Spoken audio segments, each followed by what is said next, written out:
Bonjour,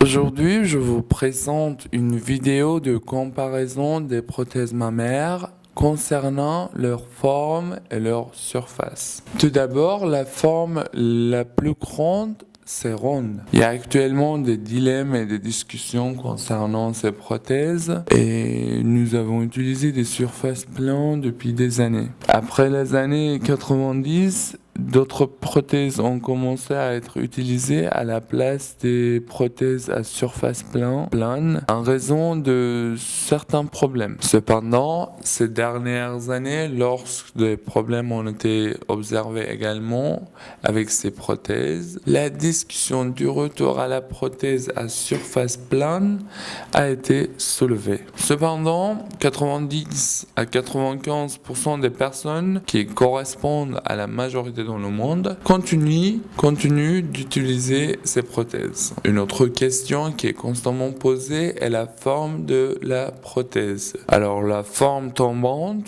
ou la forme ronde. La tombante était fréquemment utilisée jusqu'il y a 5 ou 6 ans.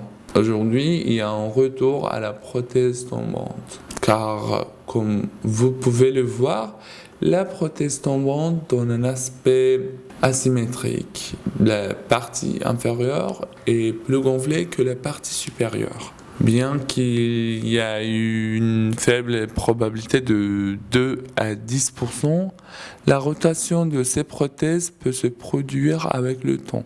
Le patient dira que la prothèse glisse, mais c'est une rotation, pas un glissement. Bien sûr, cela donne apparence inégale. C'est pourquoi nous utilisons plus souvent la prothèse ronde de nos jours.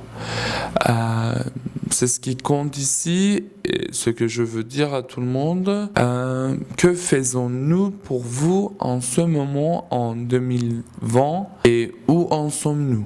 En fait, c'est très important parce que les interventions que nous avons faites il y a 5 ans ou 10 ans sont différentes des interventions que nous faisons actuellement. Je peux dire que la raison la plus importante à cela est que nous acquérons de l'expérience et devenons plus conscients avec le temps. Personnellement, je vous